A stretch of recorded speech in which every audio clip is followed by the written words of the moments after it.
Oh my. Oh, this shit's disgusting. I thought I asked you for the Sicario. What is this shit? Man, it's the Soldado, man. It's basically the same thing. Oh, no, drug dealer. It is not.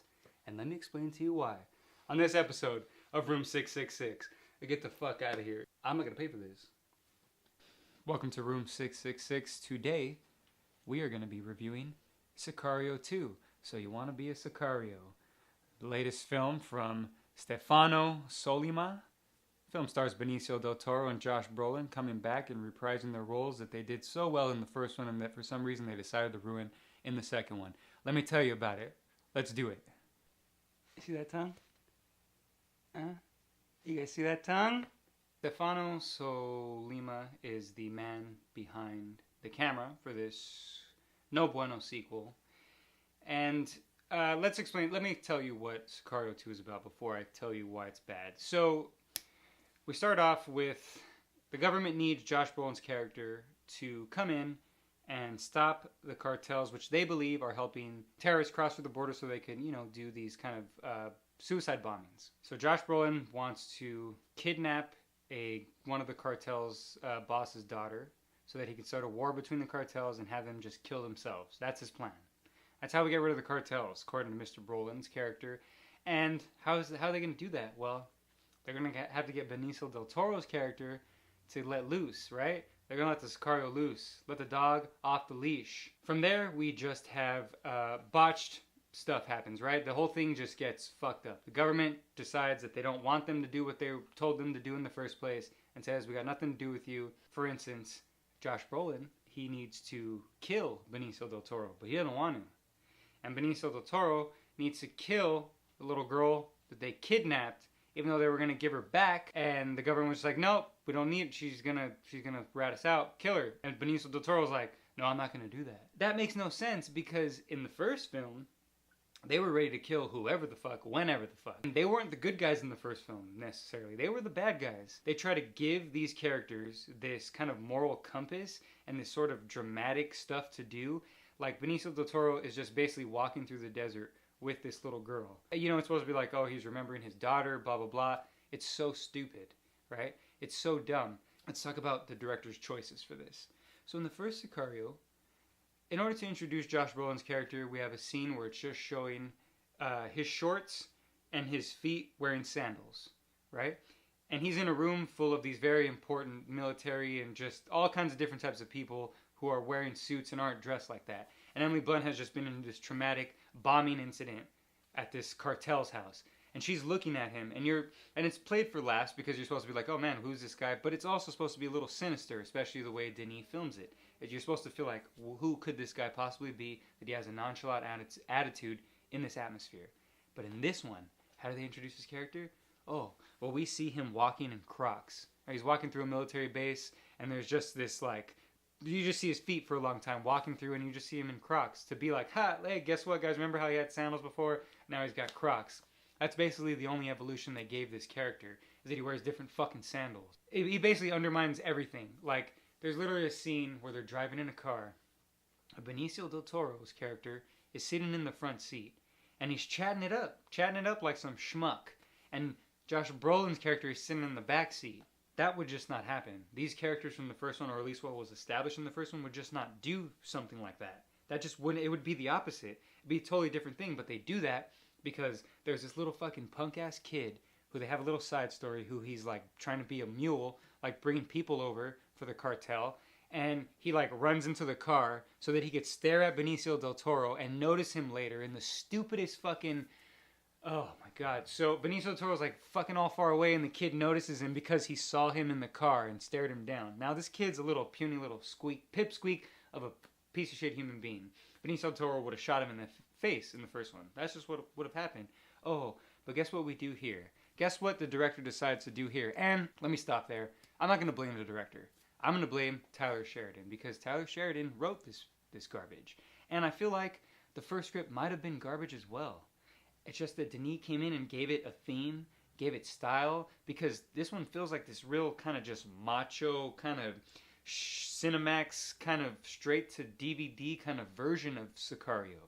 But it's still the same writer, and I can't really blame the director because he's trying to go out of his way to copy the style from the first one. There's a bunch of great aerial shots from the first one where you have that great kind of theme where you get this sense of dread and all this beautiful cinematography from Roger Deakins. And here he tries to copy those shots, and they're not done well. They're out of place. Things that were done in the first one that he can't duplicate because he's not as good as a director.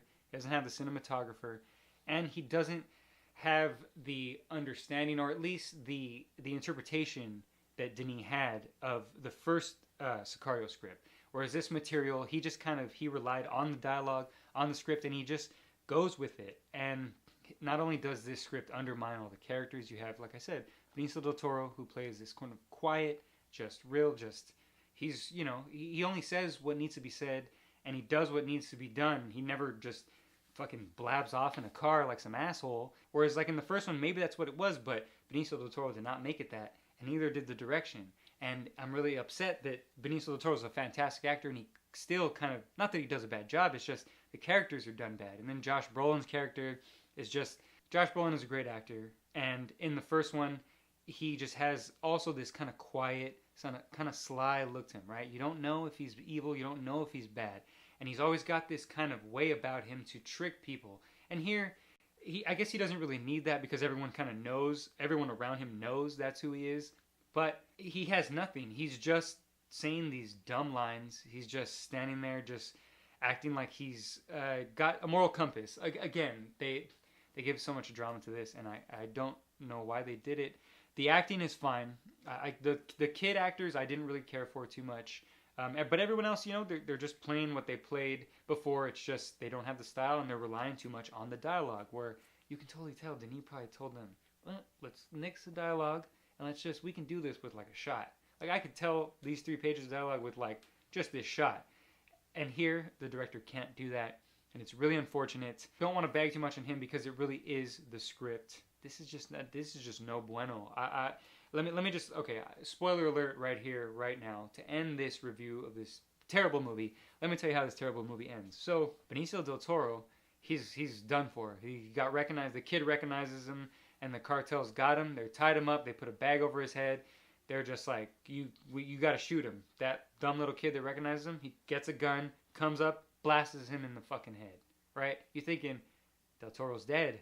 Oh, crazy, that's a very interesting choice. No, he's alive. He just got shot through the cheek, of course, right? Because, he's Benicio del Toro. Why would they make some good choice like that? He's alive, and he's well, and it shows a year later, after he's stumbled about through the desert with his cheek all bleeding, he's all fucked up, and he's crashing cars.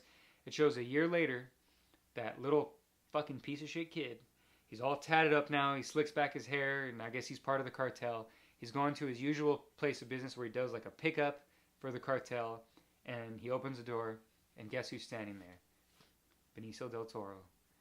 And he looks at him, tells him to close the door and sit down. And as he looks at this fucking asshole kid up and down, he tells him, so you want to be a Sicario, huh?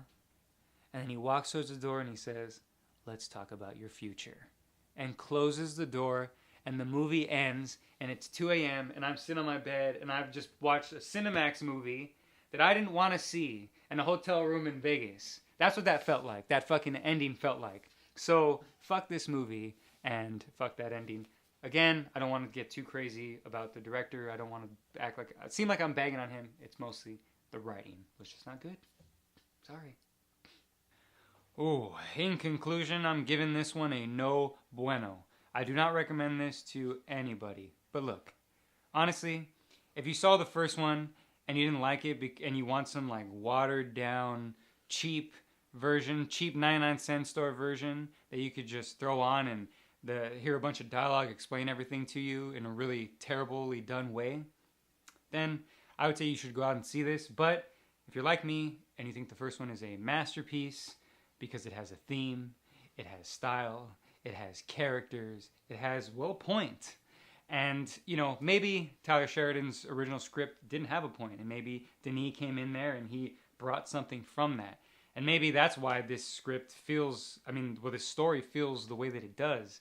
It doesn't feel like there's any point to it. It's just some sort of just really straight to DVD version of Sicario is what this is. This is a late night Cinemax version of Sicario. And I do not recommend this to anybody. I'm sorry, no bueno. We're giving it a no bueno. Avoid this so they don't make a third one. Believe me, you don't want a third one. When you see how this fucking thing ends, you don't. And we're going to end this now. So don't see this movie. Don't give this movie your money. I'll get a Sicario after your ass. All right, see ya.